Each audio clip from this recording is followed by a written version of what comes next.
কাকসার কাঠপুকুর সংলগ্ন ১৯ নম্বর জাতীয় সড়কের পাশের পরিবহন সংস্থার কর্মীর রহস্য মৃত্যুকে ঘিরে চাঞ্চল্য।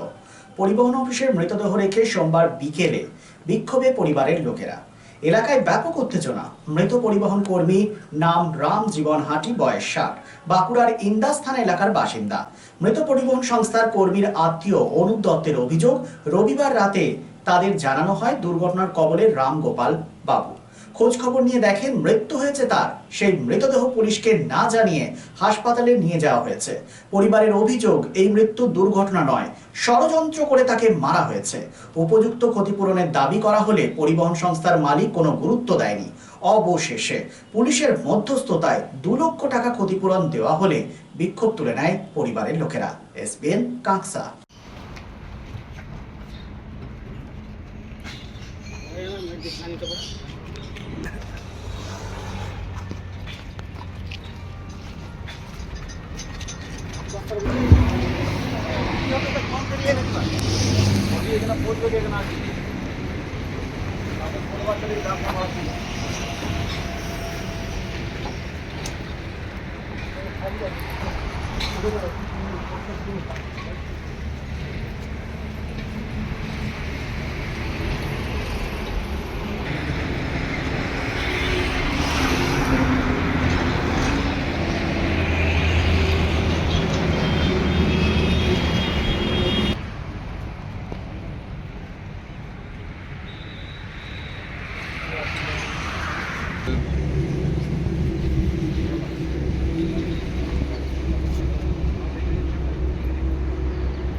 ওইটা বিক্ষোভ বলতে দীর্ঘ ৩৫ বছর ধরে এখানে কাজ করছে রামজীবন হাটি, বুঝলে। তো আমার এখানে ১৫ বছরের সম্পর্ক ওনার সাথে। আমার পিস্তর শ্বশুর হয়। তো গতকাল রাতে ওনার ছেলেকে ফোন করে এখানে একজন ওনাদের স্টাফ, যে ওনার নাকি অ্যাক্সিডেন্ট হয়েছে, আপনারা আসুন। তা যাক, আমি তার ফোন নাম্বার নিয়ে পরে আমি জানতে পারলাম যে উনি অ্যাক্সিডেন্টে মারা গেছে, উনি নাকি অ্যাক্সিডেন্ট হয়েছে। সকালবেলায় আমি ফোন করলাম থানাতে, যে থানাতে বললো যে আমাদেরকে এখানে কেউ অভিযোগ করেনি, আমরা তো এখানে অ্যাক্সিডেন্ট হয়েছে কই, আমরা তো জানি না। তো আমরা ওনাকে ফোন করলাম, ওই যে গদাধর ঘোষ, উনি ওনাদের স্টাফ যে নিয়ে গেছে, এবং তার সঙ্গে আরও ২ জন ছিল। তো ওরা বলছে আমরা নিয়ে গেছিলাম বিধাননগর থানায়। তো থানাতে জানিয়েছি, বলছে না থানাতে জানিয়েছি। এসডি হাসপাতাল, যে বিধাননগর হাসপাতালে যে ভর্তি করা হয়েছিল, তো সেখানে কিন্তু ওখান থেকে কিন্তু থানাতে জানানো হয়। আমি কাকসা থানার সুবীরবাবুকে ফোন করি ওখানে। তো প্রথমে পার্থবাবুকে ফোন করি, কাকসা থানার ওসিকে। উনি বললেন যে প্রথমে পোস্টমর্টমটা হোক, তারপরে আসুন। আর এখানে আমাদের একটা সন্দেহজনক হচ্ছে যে কাল রাতে যখন বললো, থানাতেও জানালো না। অবশ্য আজকে আমি যখন জানতে পারলাম যে থানার থেকে, যে না এখান থেকে আমাদের কাছে কোনো রিপোর্ট করা হয়নি। আমার তো মনে হচ্ছে এরা চক্রান্ত করে, আমার মনে হয় যত সম্ভব যে মার্ডার করেছে। না হয় এদের যেখানে যে গাড়ি আছে, তাদের হয়তো গাড়িতেই কোনো রকম চাপা দিয়ে পরে জিটি রোডে ফেলে দিয়ে এসছে নিজেদের থেকে দায় এড়ানোর জন্য।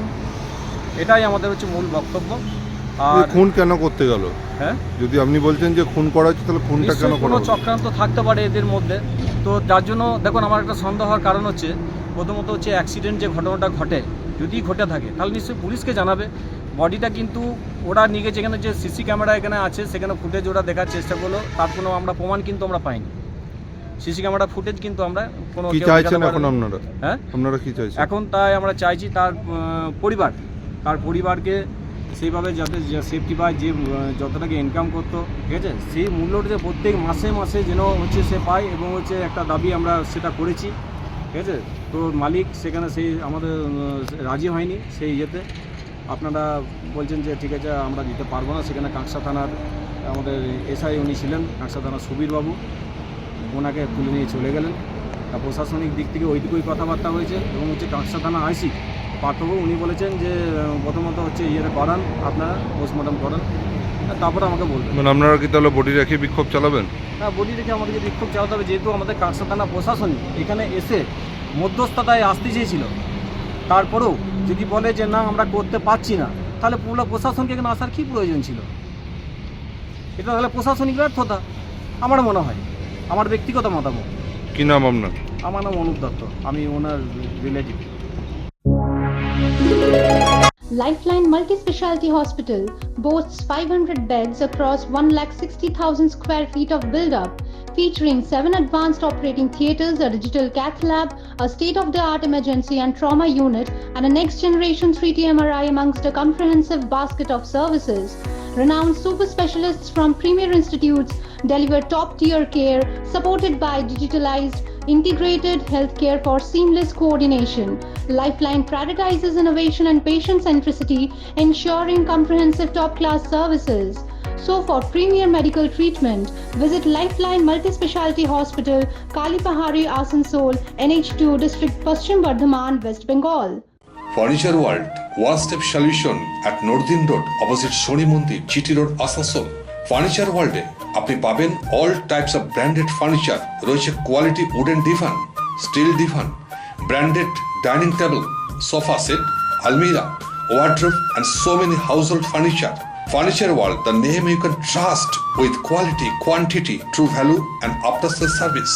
সুতরাং দেরি কেন? আপনার মনের মতো জিনিসটি নিতে আজই আসুন আসানসোলের বৃহত্তম শোরুম 12,000 স্কোয়ার ফিটের ফার্নিচার ওয়ার্ল্ডে। Furniture world, GT Road, opposite Shoni Mandir, Nordin Road, Asansol.